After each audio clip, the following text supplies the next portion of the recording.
Hi, I'm Lisa McNiel, and today I want to talk to you about two of my passions, photography and personality. And when I say personality, I mean the Myers-Briggs personality indicators. I don't know if you've heard of that. You probably have.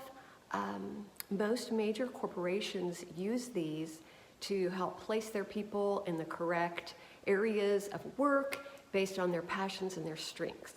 And the reason I'm doing this is because I feel like photographers, or just people running a small business out of our home, and by small I mean just us, we don't have anything like this, and the larger corporations do.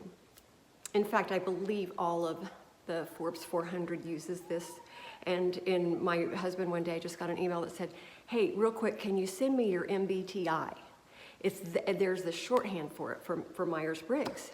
Now, I'm gonna put a website at the bottom of this video so that you can go and take a free 10-minute test. I have nothing to do with it, I just found it online. But I've been studying this for just very casually, not in any kind of education setting, but I've been reading about it for about 30 years. I remember when the books first came out and people kept going, "I think you would enjoy this book," and it had a whiny title. It was Please Understand Me, and I thought that was kind of whiny and narcissistic, so I didn't want to read it. And then I finally read it, and it was fascinating.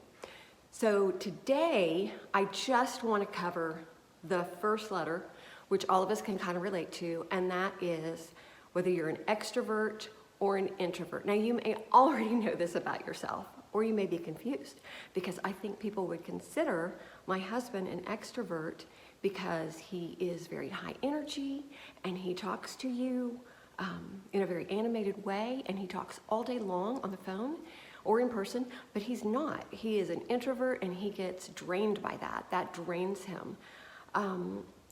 But he's not clear over, it's all a Likert scale. He's not clear over on the introvert area. He's got some extrovert in him. And as I have aged, I realized that although I'm an extrovert and I get energy from being with people, and sometimes it gets my adrenaline going so much I can't go to sleep. So I've discovered I can't be with people too late at night unless I plan to stay up all night. But I am an extrovert and I like talking to everybody I encounter. So the person who likes to chat with the person at the drive-thru, joke with them, if you just will pick up a conversation with anybody you're waiting in line with, you're probably an extrovert. If people have said that you were loud, if your grade card said that you talk too much in class, you're probably an extrovert. And as an introvert, if that kind of wears you out, if parties wear you out, and you really prefer groups of 6 or fewer, you're more likely to be an introvert. Now, you already know this, but this is an interesting thing to measure because it affects kind of everything else. And as a photographer, I can tell you the ways that it helps me and doesn't help me in my business. As an extrovert, it doesn't bother me the least to meet somebody new. I'm just like, I've had to stop myself from hugging them, right? Because I'm just like, oh yay, new people in my life.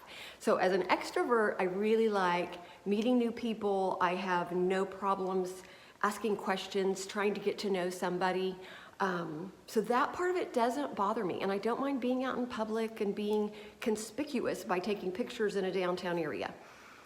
But the problem comes in that you have to have time alone as a photographer to edit. Lots of times, like 10 times as much time as you're shooting are you going to be spending editing, answering email, creating marketing pieces, things like that. So that part of it can be draining to an introvert. And if you're an introvert, you might just really enjoy all that part of it, and it drains you to be out with people, and you have to talk yourself into meeting new people. So there are benefits and drawbacks to both sides, and I would love for you to email me, text me, message me. I'm not hard to find. I'll put my name up there, and tell me after you take the test whether you're an extrovert or an introvert and how that helps or harms your business. And I'm going to tell you that I think there's a benefit to both sides. But my guess is that more people photographers are probably extroverts from the people I've met, my friends. But that may just be because I'm loud. All right, next time. Bye.